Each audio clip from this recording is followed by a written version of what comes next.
இத்தனை மேட்ச் ஜெயிச்சிருக்கோம். கண்டிப்பா அடுத்த மேட்ச்ல சிஎஸ்கே வீழ்த்தி பிளே போகணும். ஃபாப் டு பிளஸி டெல்லியை வீழ்த்தி கெத்தா பேசியிருக்காரு. சிஎஸ்கே கேப்டன் டோனி எல்லாம் இல்லைங்க, அவர் எனக்கு ஹெல்ப்பே பண்ண மாட்டேங்கிறாரு, நான் தான் கேப்டன் வெற்றிக்கு பிறகு ருத்ராஜ் பேசியிருக்காரு. இதை பத்தி தான் இந்த வீடியோல டீட்டெயிலா பார்க்க போறோம். நடந்து முடிஞ்ச டெல்லி விசஸ் ஆர்ஜிபி மேட்ச்ல ஆர்ஜிபி 40 ரன் வித்தியாசத்துல அபரமா வெற்றி பெற்றதுனால ஆர்ஜிபி அணிக்கு பிளே ஆஃப் வாய்ப்பு பிரகாசமாயிருக்கு. அடுத்து நடக்க போற ஆர்ஜிபி விசஸ் சிஎஸ்கே மேட்ச்ல ஆர்ஜிபி அணி 18 ரன் வித்தியாசத்துல அப்படி இல்லைன்னா 18 ஓவருக்குள்ள வெற்றி இலக்க பூர்த்தி பண்ணா சிஎஸ்கே பின்னுக்கு தள்ளிட்டு ஆர்ஜிபி பிளே ஆஃப் போக வாய்ப்பு இருக்கு. சோ இந்த மாசான வெற்றிக்கு பிறகு பேசிய கேப்டன் ஃபாப் டு பிளஸி, இந்த போட்டியில மேட்சுக்குள்ள நாங்க வர கொஞ்சம் கஷ்டமா தான் இருந்துச்சு. ஏன்னா நாங்க அடிச்ச டார்கெட் கொஞ்சம் கம்மி தான் இந்த பிச்சுக்கு. இருந்தாலும் பிச் கொஞ்சம் ஸ்லோவா இருந்ததுனால அதுக்கு எங்களுக்கு கை கொடுத்துச்சு. இந்த மேட்ச்ல நாங்க எல்லாத்துலயும் எங்களுடைய பெஸ்ட்டை கொடுத்தோம். முதல்ல பேட்டிங்ல பாத்தீங்கன்னா ஒரு நல்ல தொடக்கத்தை கொடுத்தோம். ஆனா பினிஷிங் கொஞ்சம் சொதப்பிட்டோம்.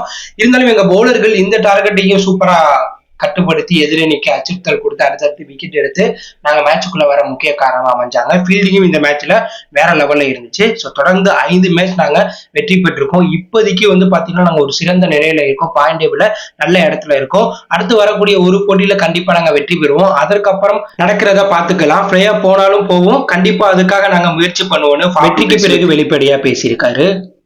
அடுத்தது ஆர்ஆர் விசஸ் சிஎஸ்கே போட்டியில சிஎஸ்கே அணியை வெற்றி பெற வைத்த ருத்ராஜ் வெற்றிக்கு பிறகு கேப்டனா பேசிட்டாரு. இந்த வெற்றிக்கு பிறகு பேசிய ருத்ராஜ், இந்த போட்டியில பீச் கொஞ்சம் ஸ்லோவா இருந்ததுனாலதான் கம்மியா டார்கெட் எதிரணி எங்களுக்கு செட் பண்ணாங்க.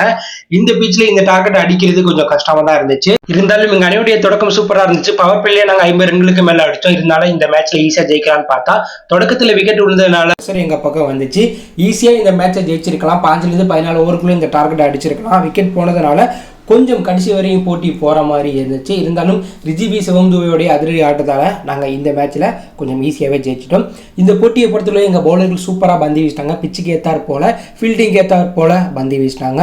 மேலும் சிஎஸ்கேல நடந்த போட்டிகள் அனைத்துக்குமே சிஎஸ்கே ரசிகர்கள் வேற லெவலில் எங்களுக்கு ஆதரவு கொடுத்துட்டு இருக்காங்க. அதுக்கெல்லாம் நாங்கள் எப்படி நன்றி சொல்ல போகிறோன்னே தெரியலை. தொடர்ந்து இதே போல் அவங்க சப்போர்ட் பண்ணுவாங்கன்னு நாங்கள் நினைக்கிறோம். அடுத்தது எம்எஸ் தோனி உங்களுக்கு எந்த அளவுக்கு உதவுறார், கேப்டனா முன்னாள் கேப்டனா அவர் உங்களுக்கு எந்த அளவுக்கு உதவுறாருன்னு கேட்டாங்க.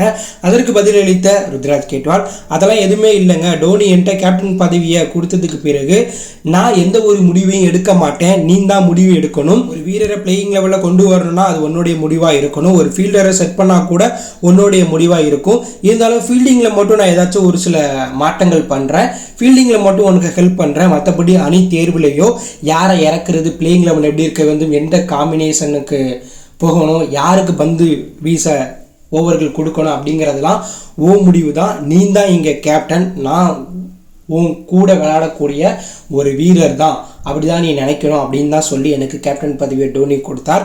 இதுவரையுமே பார்த்தீங்கன்னா டோனி அப்படி தான் பண்ணிட்டு இருக்கார். அதே போல் டோனி என்கிட்ட நானே ஏதாச்சும் ஒரு முடிவு சொன்னாலும், இது இப்படி பண்ணி இந்த ஃபீல்டர் இப்படி இறக்கணும்னு சொன்னாலும் ஓ முடிவு அதில் இருக்கணும். நான் சொல்லி நீ அதை பண்ணக்கூடாது.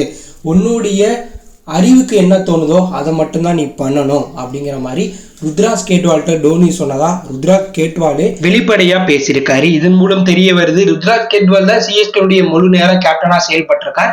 எல்லா முடிவையும் ருத்ராஜ் தான் எடுத்திருக்கார். டோனி தலையீடு இல்லாம தான் சிஎஸ்கே இந்த நிலைமைக்கு வந்திருக்காங்க அப்படிங்கிறது தெரிய வருது.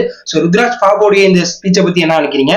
நடக்க போற சிஎஸ்கே விசஸ் ஆர்ஜிபி மேட்ச்ல யார் வெற்றி பெற்று பிளே ஆஃப் போவா அப்படிங்கிற உங்க கருத்தை கமெண்ட்ல லீவ் பண்ணுங்க. பிடித்திருந்தா லைக் பண்ணுங்க, ஷேர் பண்ணுங்க, கமெண்ட் பண்ணுங்க, மறக்காம நம்ம சேனலை சப்ஸ்கிரைப் பண்ணி ஃபாலோ பண்ணுங்க. தேங்க்யூ ஃபார் வாட்சிங்.